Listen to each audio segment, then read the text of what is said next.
Hello friends, मैं अशोक स्वागत करता हूं प्रगति क्लासेज पर, जहां हम लोग भारतीय राज्य व्यवस्था का सेशन कवर कर रहे हैं।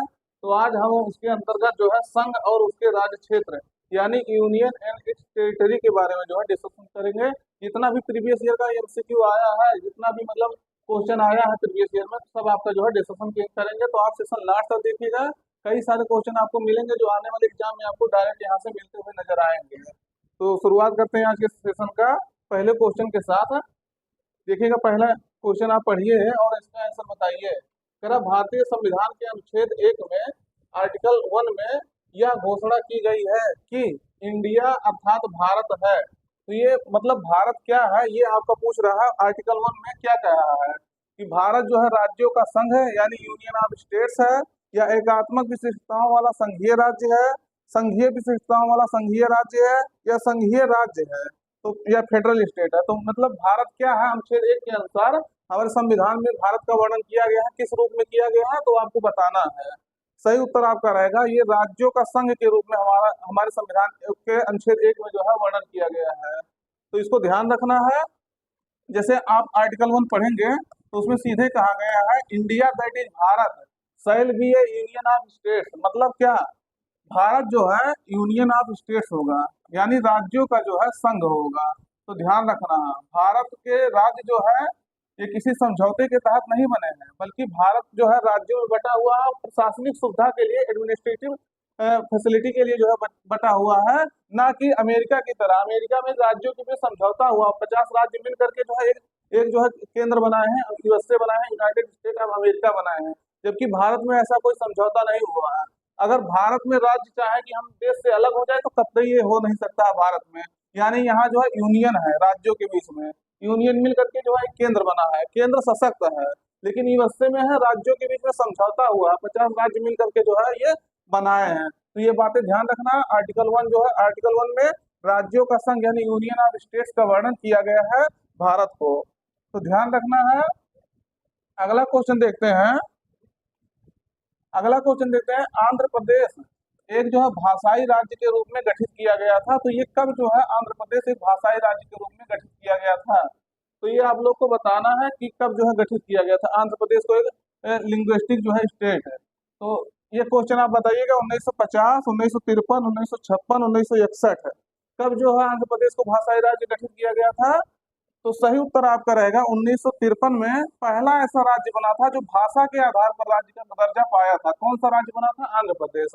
ध्यान रखना, बहुत महत्वपूर्ण है। इसके लिए जो है एक व्यक्ति थे वहाँ आंध्र प्रदेश में, श्री रामन पटुल्लू कहा जाता है उनको। तो उनका वो जो है 56 दिन का जो है क्या किए थे, धरना दिए थे, जिसके कारण से जो आमरण अनशन पे बैठे थे, उसके कारण से उनका जो है डेथ हो गया था। उसके बाद से ये हुआ कि ये कहा गया कि उनको मतलब आंध्र प्रदेश को भाषा के आधार पर राज्य गठित किया जाए। तो बहुत संघर्ष करने के बाद जो है पहला ऐसा राज्य बना गया था 1953 ईस्वी में आंध्र प्रदेश, जो भाषा के आधार पर राज्य बना था। तो याद रखना है, ये आपके लिए बहुत महत्वपूर्ण है। और पहला राज्य ऐसा है, ये भी पूछा जा सकता है कि पहला ऐसा कौन सा राज्य है जो भाषा के आधार पर राज्य का दर्जा पाया था। तो आपका कौन सा राज्य था?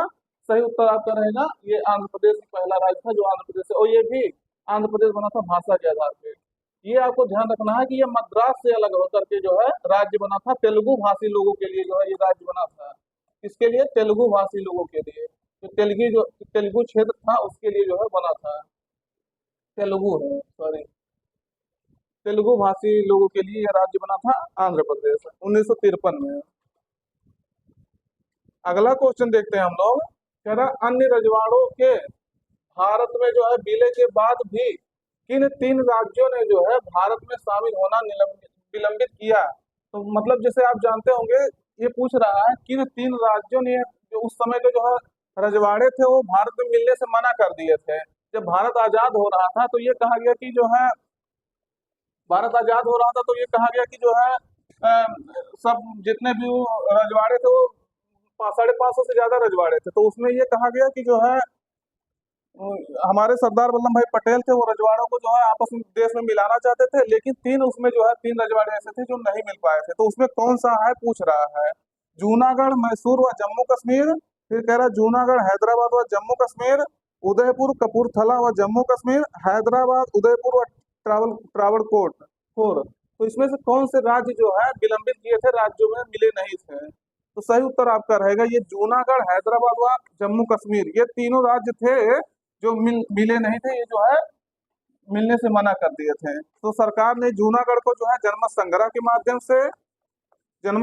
माध्यम से और हैदराबाद को पुलिस कार्रवाई के माध्यम से, मतलब यहाँ ये हैदराबाद मिलने लिए नहीं कह रहा था, तो भारत सरकार पुलिस कार्रवाई के माध्यम से मिला ली, और जम्मू कश्मीर को जो है विलय पत्र के माध्यम से भारत में शामिल कर लिया गया था। किसके माध्यम से? विलय पत्र के माध्यम से। तो ये तीनों आपसे ये भी पूछा जाता है कि जूनागढ़ कैसे शामिल हुआ था, तो जन्म संग्रह के माध्यम से, और हैदराबाद आपके पुलिस कार्रवाई के माध्यम से हुआ था, और जम्मू कश्मीर आपका विलय पत्र के माध्यम से। आप जानते होंगे जब नेहरू जी हमारे प्रधानमंत्री थे 1948 में, तो ये विलय पत्र पर सिग्नेचर किया था भारत में मिलने के लिए।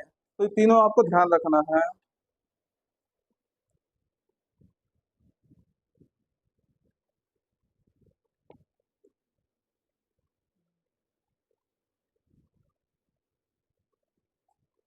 अगला क्वेश्चन है, कह रहा 500 से अधिक देसी रियासती के जो देसी रियासतों हो गए, देसी रियासतों के भारत में विलय के लिए कौन उत्तरदायी था?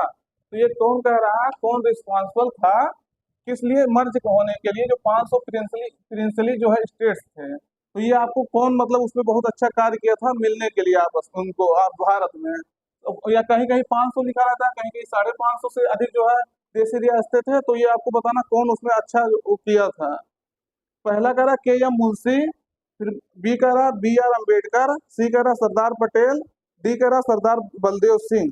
तो कौन इसमें जो है उत्तरदायी था इसके लिए, कौन रिस्पॉन्सिबल था? तो सही उत्तर आपका रहेगा सरदार पटेल जी जो है रिस्पॉन्सिबल थे। तो ये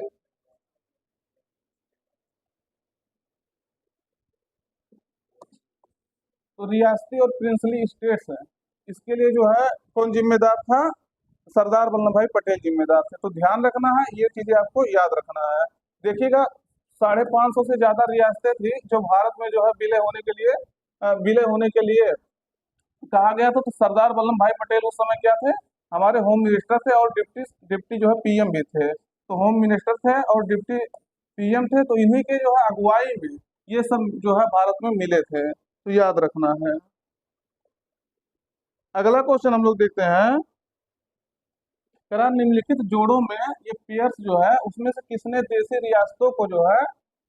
रियासतों को भारतीय संघ का अंग बनाने में जो है सबसे महत्वपूर्ण भूमिका अदा की थी? तो ये आपको बताना है, जो सबसे महत्वपूर्ण जो है जो प्रिंसली स्टेट्स थे उनको जो है इंडियन यूनियन में मिलाने के लिए सबसे महत्वपूर्ण रोल जो है प्ले किया था। तो कौन किया था?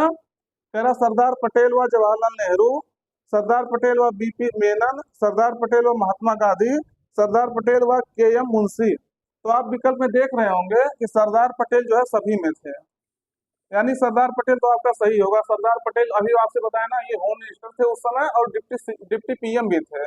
तो यही जो है मिलाने में बहुत बड़ा महत्वपूर्ण भूमिका निभाए थे। लेकिन उनके साथ और एक लोग कौन थे, तो ये आपको बताना है, सरदार पटेल थे कि बीपी मेनन या महात्मा गांधी या के एम मुंशी। तो कौन था ये आपको बताना है। सही उत्तर आपका रहेगा ये बीपी मेनन जी जो है इनके साथ थे। सरदार पटेल और बीपी मेनन मिल करके जो है राज्यों में जो है इनको विलय किए थे देश में। तो याद रखना है। और इसमें सरदार पटेल को हम बता दिए क्या थे, और ये जो बीपी मेनन जी थे ये हमारे क्या थे, ये जो है होम सेक्रेटरी थे। क्या थे? होम सचिव थे। तो यही जो है इनके महत्वपूर्ण अगुवाई में और इनके सरदार पटेल की अगुवाई में 550 से जो ज्यादा देशी रियासतें थी वो भारत में विलय हुआ था उनका। तो ध्यान रखना है। अगला क्वेश्चन हम लोग देखते हैं, कह रहा मई 2025 तक, अभी रिसेंट तक जो है ये कह रहा उसके तक स्थिति के अनुसार भारत में क्रमशः कितने राज्य व केंद्र शासित प्रदेश हैं?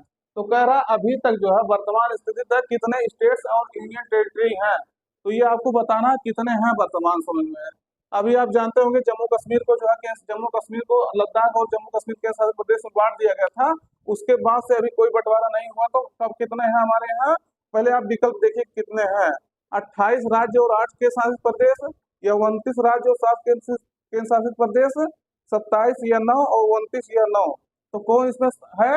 सही उत्तर आपका रहेगा 28 स्टेट्स हैं, 28 स्टेट और 8 जो है यूनियन टेरिटरी हैं आपके। तो ध्यान रखना है, यूनियन टेरिटरी के नाम आप जो है अगर जान रहे हो तो कमेंट बॉक्स में कमेंट करिए कि कितने आपके यूनियन टेरिटरी है वर्तमान समय में। अगला क्वेश्चन हम लोग देखते हैं,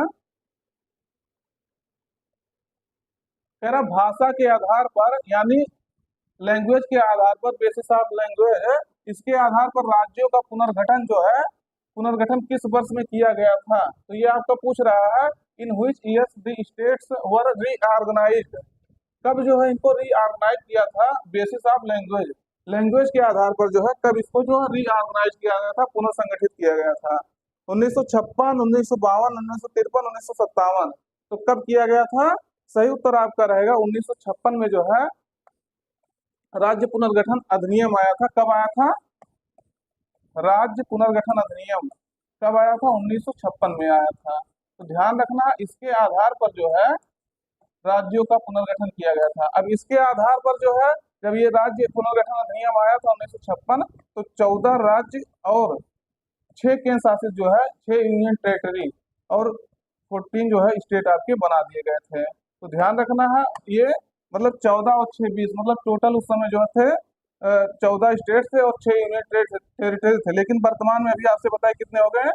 28 स्टेट हो गए हैं और 8 जो है आपके यूनियन टेरिटरी हो गए हैं। तो ये बातें आपको ध्यान रखना है। धीरे धीरे समय के साथ जो है इसमें जो है स्टेट नए नए बनते गए। जैसे आपका पहला राज्य है, जैसे 14 यहाँ था, पहला राज्य ही देखेंगे तो 15वां राज्य आपका कौन बना था? तो महाराष्ट्र और गुजरात में जो है विभाजित होकर के महाराष्ट्र अलग राज्य बन गया था और गुजरात जो अलग राज्य 15वां राज्य बन गया था। तो ऐसे ऐसे धीरे धीरे करके हरियाणा हो गया, हिमाचल प्रदेश हो गया और मिजोरम हो गया, ऐसे अरुणाचल प्रदेश, तो धीरे धीरे करके राज्य बन गए। वर्तमान में 28 राज्य हमारे यहाँ हो गए और 8 जो है यूनियन टेरिटरी है। अगला क्वेश्चन हम लोग देखते हैं दोस्तों, कह रहा 1956 यानी 1956 के राज्य पुनर्गठन अधिनियम द्वारा कितने राज्य और संघीय क्षेत्रों की जो स्थापना की गई थी? तो जो 1956 का जो ये आया था राज्य पुनर्गठन अधिनियम, उसके तहत जो कितने राज्य और कितने टेरिटरी थे ये आपसे हम पहले ही बता दिए। तो कह सकते हैं आपके क्वेश्चन यही होगा, अभी हम तुरंत आपको पहले ही इसके बता दिए। 14 राज्य और 6 जो है संघीय क्षेत्र थे, यानी 14 राज्य, 14 स्टेट्स और जो है 6 यूनियन टेरिटरी था। तो ध्यान रखना है। अगला क्वेश्चन हम लोग देखते हैं, निम्नलिखित में से किस वर्ष जो है सिक्किम को राज्य का दर्जा दिया गया था? तो ये आपको बताना है किस वर्ष जो है राज्य का दर्जा सिक्किम को दिया गया था। तो ये आप बताइए कब दिया गया था? 1973 में, 1974 में, 1975 में, 1976 में? कब दिया गया था राज्य का दर्जा? सही उत्तर आपका रहेगा 1975 में जो है इसको स्टेट का दर्जा दिया गया था।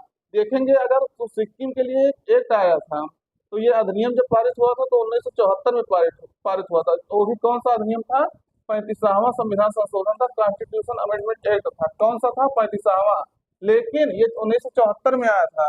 1974 में उसको मिलाने के लिए एक्ट आया था और वहाँ जो चोगियाल नामक जो है शासक था उसके खिलाफ जो है इन लोग जन्म संग्रह किया। फिर 1975 में ये जो है भारत में मिल गया था। तो इसको ध्यान रखना, यानी ये 74 में एक आया था और 75 में जो है ये अपने राज्य में, अपने देश में जो है मिल गया था, राज्य बन गया था सिक्किम। ये याद रखना। कौन सा संविधान संशोधन हुआ था ये भी क्वेश्चन आपका पूछा गया है कि किस संविधान संशोधन के माध्यम से सिक्किम को जो है राज्य का दर्जा दिया गया था? तो 35वें संविधान संशोधन के माध्यम से जो है 35 कॉन्स्टिट्यूशन अमेंडमेंट एक्ट के द्वारा जो है इसको राज्य का दर्जा दिया गया था। अगला हम लोग देखते हैं, लगभग 280 वर्षों के फ्रांसीसी शासन के बाद 1954 में 1954 में निम्नलिखित में से कौन जो है भारत का एक जो है केंद्र शासित प्रदेश बन गया था? तो कौन सा एक जो है केंद्र शासित प्रदेश बना था वो भी 280 जो है वर्षों के फ्रांसीसी शासन के बाद? तो कह रहा दादरा और नगर हवेली, दमन और दीव, पुडुचेरी, लक्षद्वीप। तो कौन बना था? ध्यान रखना है आपको, इसमें से बताना है। सही उत्तर आपका रहेगा आपका पुडुचेरी जो है क्या बना था? फ्रांसीसी शासन के जो है 280 वर्षों के शासन के बाद लगभग 1962 में 1962 में जो है ये अपने राज्य में मिला था, पूर्ण रूप से मिला था। वैसे ये 1954 में जो है भारत को सौंप कर चले गए थे कौन? फ्रांसीसी पुडुचेरी को। लेकिन ये पूर्ण रूप से अगर राज्य में देखा जाए कब मिला था? फ्रांसीसी जो है ये पुडुचेरी फ्रांस से तो 1962 में जो है मिल गया था राज्य में। तो ध्यान रखना, और इसको क्या बनाया गया था, यूनियन टेरिटरी बनाया गया था 1962 में। ये आपको ध्यान रखना है। सबसे बाद में यही हमारे, अगर देखा जाए, हम लोग उपनिवेश थे, और सबसे बाद में अगर कोई स्वतंत्र हुआ था तो यही हमारा पुडुचेरी में हुआ था। अगला क्वेश्चन हम लोग देखते हैं, तीन राज्यों, कौन कौन राज्य हैं, छत्तीसगढ़, उत्तराखंड और झारखंड। ये जो है पूछ रहा है, इसमें से इसका गठन जो है किस वर्ष किया गया था। तो ये आपको बताना है, छत्तीसगढ़, उत्तराखंड एंड झारखंड ये कब फॉर्म किए गए थे। तो ये आप बताइए, इसको जो है क्रम में बताना है, कि मतलब क्रम में नहीं बताना, किस सन में जो है ये बने थे तीनों राज्य। और तीनों राज्य एक ही समय बने थे, एक ही सन में, 2002, 2001, 2003 या 2000, कब जो है बने थे, तो 2000, सन 2000 में जो है ये बने थे। कब बने थे, सन 2000 में। और ये बातें आपको ध्यान रखना है, 1 नवंबर को जो है आपका छत्तीसगढ़ राज्य बना था। कौन सा राज्य बना था, 1 नवंबर को छत्तीसगढ़ राज्य बना था। 9 नवंबर को आपका जो है कौन सा बना था, उत्तराखंड बना था। 9 नवंबर आपको आपको उत्तराखंड राज्य बना था। और झारखंड जो है, आप जानते होंगे, जो है बिरसा मुंडा का जन्मदिन होता है 15 नवंबर को। तो 15 नवंबर के दिन जो है कौन सा बना था, झारखंड राज्य बना था। और ये क्रमशः किससे जो अलग होकर के बने थे, तो छत्तीसगढ़ को अगर देखेंगे आप, तो एमपी से अलग होकर के जो है, यानी मध्य प्रदेश से अलग होकर के छत्तीसगढ़ राज्य बना था। यूपी से अलग होकर के जो है आपका उत्तराखंड राज्य बना था। और झारखंड जो है बिहार से अलग होकर के झारखंड राज्य बना था 15 नवंबर 2000 में, 15 नवंबर 2000 में। तो ये तीनों आपका सन भी पूछा जाता है और क्रम भी पूछा जाता है कि पहले कौन बना है। तो छत्तीसगढ़, उत्तराखंड और झारखंड क्रमशः जो है बने थे। अगला क्वेश्चन हम लोग देखते हैं, कह रहा भारत में एक नया राज्य सृजित करने वाले जो है विधेयक, यानी विधेयक मतलब होता है बिल। तो ये कह रहा है, ये विधेयक जो है उसको पारित होना अनिवार्य है। तो ये आपको बताना है उसको कैसे पारित होना अनिवार्य है। संसद के साधारण बहुमत से, यानी सिंपल मेजोरिटी से जो पार्लियामेंट में उसको पास होना चाहिए, या संसद के विशेष बहुमत से यानी स्पेशल मेजोरिटी से, या संसद में साधारण बहुमत तथा कम से कम दो तिहाई राज्यों के अनुसमर्थन से, या ऐसा होना चाहिए। या चौथा कह रहा, संसद में जो है 2 तिहाई बहुमत व कम से कम आधे से अधिक राज्यों के जो है अनुसमर्थन द्वारा। तो कैसे जो है एक राज्य अगर सृजित करना है आपको, तो क्या करना होगा, मतलब संसद में उसके लिए क्या प्रोसेस होगा, ये आपको बताना है। तो सही उत्तर आपका रहेगा पहला, यानी संसद में जो है सिंपल मेजोरिटी के माध्यम से, संसद में सिंपल मेजोरिटी के माध्यम से, साधारण बहुमत के माध्यम से ये पास होगा। ये जो हमारा आर्टिकल 368 होता है, अनुच्छेद 368 जो है क्या होता है, संशोधन की प्रक्रिया, तो उसके तहत ये संशोधन नहीं माना जाता है, उसको जो है साधारण बहुमत के माध्यम से ये पास कराया जाता है। तो ध्यान रखना, उसके लिए कोई स्पेशल मेजोरिटी नहीं होता है। ये क्वेश्चन आपसे पूछा जा चुका है, ध्यान रखना है। अगला क्वेश्चन हम लोग देखते हैं, कह रहा नीचे दिए गए राज्यों का जो है भारत संघ के संपूर्ण राज्य का दर्जा जो है सही कालानुक्रम कौन सा है। यानी देखेंगे राज्यों का जो है दर्जा दिया गया था भारत में, तो फुल फुल फ्लेज स्टेट्स जो है कब इसको बनाया गया था। आपको सीरीज लगाना है कि मतलब कौन पहले बना, उसके बाद कौन बना, उसके बाद कौन बना, फिर चौथा कौन बना, सबसे लास्ट में कौन बना है। तो ये है आपका नागालैंड, हरियाणा, सिक्किम, अरुणाचल प्रदेश। सिक्किम, हरियाणा, नागालैंड, अरुणाचल प्रदेश, सिक्किम, अरुणाचल प्रदेश, नागालैंड, हरियाणा, या नागालैंड, अरुणाचल प्रदेश, सिक्किम, हरियाणा। तो दोस्त आप लोग बताइए इसको जो है कौन सा राज्य पहले बना था और कौन सा उसके बाद बना था। तो सही उत्तर आपका पहला रहेगा, नागालैंड, हरियाणा, सिक्किम और अरुणाचल प्रदेश। ये आपके सीरीज में बने थे। अभी हम पहले आपको बताएं, 2-3 क्वेश्चन पहले, सिक्किम कब बना था, 1975 में बना था। 1975 में सिक्किम स्टेट बना था, फुल फ्लेज स्टेट बना था। अरुणाचल प्रदेश वही देखेंगे तो ये 1987 में बना था, 1987 में बना था। नागालैंड आपका 1963 में बना था, 1963 में बना था। और हरियाणा जो है 1966 में बना था, 1966 में बना था। तो इस हिसाब से अगर देखेंगे तो सबसे पहले नागालैंड बना, उसके बाद आपका हरियाणा बना, उसके बाद आपका सिक्किम बना, उसके बाद आपका अरुणाचल प्रदेश बना। तो इसका अगर देखेंगे, कोई भी सीरीज देखेंगे तो आपका सही नहीं जाएगा, क्योंकि अगर यही सीरीज आपका सही है, नागालैंड, हरियाणा हरियाणा सिक्किम, अरुणाचल प्रदेश, तो ये आपको ध्यान रखना। और इसी अरुणाचल प्रदेश के साथ गोवा भी जो है फुल स्टेट का दर्जा पाया था 1987 में। तो याद रखना, और मिजोरम भी 1987 में ही राज्य का दर्जा पाया था। अगला क्वेश्चन है, अगला क्वेश्चन है मणिपुर मेघालय त्रिपुरा के अंतर्गत जो है राज्य बन गए। तो ये कब जो है किस अधिनियम के द्वारा पूछ रहा है, ये राज्य बने थे मणिपुर मेघालय और त्रिपुरा, तीनों एक ही साथ जो है ये राज्य बने थे एक ही सन में। तो ये आपको बताना है कब ये जो बने थे, वो भी आपसे बता देना 1972 में तीनों राज्य बने थे 1972 में। तो किस अधिनियम के तहत बने थे, उत्तर पूर्वी क्षेत्र पुनर्गठन अधिनियम 1971, या उत्तर पूर्वी भारतीय गणराज्य अधिनियम 1972, उत्तर पूर्वी क्षेत्र नया राज्य अधिनियम जो है 1972, या उत्तर पूर्वी प्रतिधारण जो है पुनर्निर्माण अधिनियम 1971। तो कब ये राज्य बने थे, कौन तीनों राज्य, मणिपुर मेघालय और त्रिपुरा, कब बने थे? सही उत्तर आपका रहेगा उत्तर पूर्वी क्षेत्र पुनर्गठन अधिनियम 1971 के माध्यम से ये जो है स्टेट बने थे। 1972 में ये जो है ये स्टेट बने थे। तो यह बातें आपको ध्यान रखना है। अगला क्वेश्चन है निम्नलिखित में से जो है कौन सा संविधान के अनुच्छेद 3 के जो है तहत, आर्टिकल 3 के तहत संसद के एक जो है कानून द्वारा संभव नहीं है। तो संसद के कानून द्वारा अनुच्छेद 3 के तहत क्या नहीं आता, ये आपसे सीधे पूछ रहा है। तो कौन सा अनुच्छेद 3 के तहत नहीं आता, आर्टिकल 3 के तहत नहीं आता है, नए राज्यों का गठन यानी फॉर्मेशन ऑफ न्यू स्टेट्स, राज्यों के क्षेत्रों में जो है परिवर्तन, या राज्यों की सीमाओं में परिवर्तन, या नए राज्यों का प्रवेश, एडमिशन ऑफ न्यू स्टेट्स है। तो ये आपको बताना है कौन सा आर्टिकल 3 में जो है नहीं आता है, यानी ये आपको कह सकते हैं ये तीनों आपके जो है आर्टिकल 3 में आता है, लेकिन ये आपके जो है आर्टिकल 2 में आता है। किस में आता है, आर्टिकल 2 में आता है। यानी नया राज्य अगर किसी को बनाना है, नए राज्यों का प्रवेश करना है, यानी पूर्ण रूप से अगर नया राज्य बनाना है तो आपका ये आर्टिकल 2 होगा, काम करेगा। लेकिन अगर दो राज्य हैं मान लीजिए, और दो राज्य से काट करके एक तीसरा राज्य बनाना है, तब आपका आर्टिकल 3 काम करेगा, अनुच्छेद 3 काम करेगा। लेकिन अगर कोई नया राज्य मान लीजिए हम मान लीजिए सपोज दैट पीओके जो अभी हमारे कंट्रोल में नहीं है, पीओके को हम अगर अपने भारत में मतलब मिला लेते हैं तो इसको राज्य बनाना है, तो कौन सा आर्टिकल काम करेगा, आपका आर्टिकल 2 जो है कार्य करेगा। तो ये आपको ध्यान रखना है। और लेकिन अगर नए राज्यों का गठन करना है, उसके क्षेत्रों में परिवर्तन करना है, सीमाओं में जो है परिवर्तन करना है, तो आपका आर्टिकल 3 ये काम करता है। इसके तहत जो है संसद कार्य करता है। अगला क्वेश्चन है संवैधानिक प्रावधानों के अनुसार जो है राज्यों की सीमाओं को जो है बदलने के लिए सहमति की आवश्यकता होती है। तो यहाँ आपको भरना है, मतलब किसकी सहमति की आवश्यकता होती है राज्यों की अगर सीमाओं में चेंज करना है।